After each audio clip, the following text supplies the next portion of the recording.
What's up, guys? Back with another one.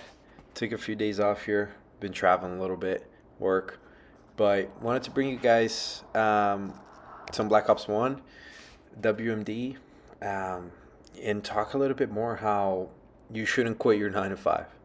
I think we've seen a lot of videos lately from COD creators or just creators in general talking about how they've quit their 9 to 5 and that you should do so as well. But I have a 9 to 5, and I want to talk about some of the benefits that I have and what I've learned from this process. So, getting started, I think you should get into the right job. You should get into the right 9 to 5 in the right industry. I'm in tech and I do sales, and I think that's a pretty good spot to be if you're thinking about going into a 9 to 5. If you're graduating college or if you're younger, tech sales is definitely a good place to be. And I can do a dedicated video on that as well, of my process of getting in, some of the interviews and whatever it may be. But at a company like mine, you can make close to 80K if you're doing okay, and then if you're exceeding target, you're making over 100K a year, and that's entry level, right? A lot of the guys that I work with, like the higher ups, I've seen a lot of guys make over $1 million a year. A lot of them are making from 3 to 500K pretty consistently. So if you're in a lucrative business like it is software and sales, you're pretty close to the money there. You're literally selling it. So the comp structure is a lot of it differs, but a lot of times it's 10% of whatever you sell you get to keep. So if you can imagine, guys selling well into the 8 figures, they're making more than $1 million. Pretty straightforward. But not every industry is like that. Some, like, you could be pretty good at sales and end up doing car sales, which there's nothing wrong with that.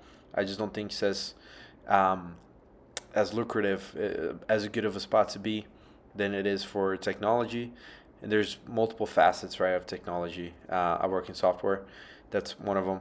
And we can do another video on that as well. But first off, the job, my job, I've been learning so much. Being in sales, it's you're doing cold calls, you're doing cold emails, you're prospecting new accounts, you're running a book of business, you're running discovery meetings, you're building quotes. That's so much experience I'm getting, and I'm getting paid to do it, and I get paid pretty well. Like, it's a good place to be, and sales is a skill that you carry for the rest of your life.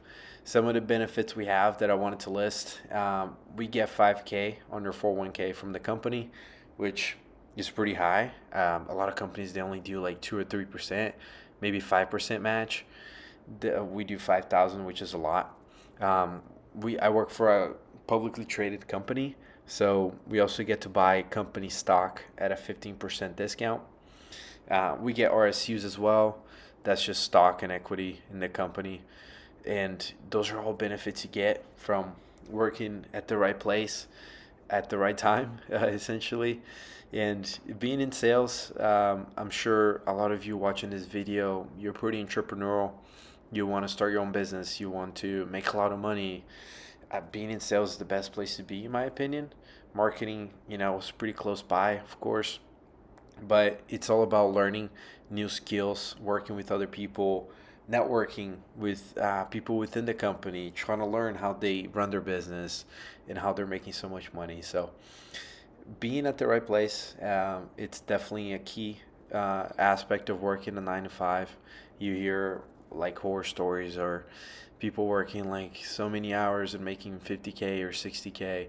Like, yeah, that's a lot, that's a reality, but that's simply, you're just at the wrong spot. You could be working way less, working for a tech company, for example, in sales. You're learning that skill, and you're getting paid a lot more than that. So, uh, you know, in these videos I've watched, they talk about where you just go all in your business, and you can build your business after your 9 to 5, right? So you're 5 to 9. It's very important. These people don't talk about that. You can work some late nights, work some early mornings, building your business, learning new skills. So at one day you can just quit your W-2 job and go all in your business, which is what I plan to do. But at this point, I guess so. I get money from my 9 to 5 that I can apply to my business. I've mentioned it a little bit in a previous video, but I run a tour business. So think about Airbnb, but for cars, and that's been a blessing for me. I've been able to grow it to 8 cars now. We're generating from $5,000 to $6,000 a month, and it's been a lot of growth this last year. I've been learning so much how to run my own business, from every aspect of it that we can get into another video. But if you're thinking about quitting your job right now, your W-2, your 9 to 5 job, I encourage you to at least wait another 6 months and build a plan. See if quitting your job will really make you that much happier, and if you can support that lifestyle. Because these days with inflation, with grocery prices, rent are so high to where you realistically need like 60, 70K a year to live. I know you can live on a lot less, of course, but to be comfortable, like that's a sizable amount of money. If your business is not making close to that you get to keep, it's gonna be hard. So build a plan. Keep your 9 to 5 for now, and especially if you're early on, build those skills, make that money, build your business on your 5 to 9, and you get one day where you come closer than you think, where you can quit your job, your 9 to 5, and just go all in your business, whether it be freelancing, tour like I do, or reselling, whatever. So, wanted to bring a different take on this. Hope you guys enjoyed. Leave a comment what you guys think, kind of like. I appreciate you.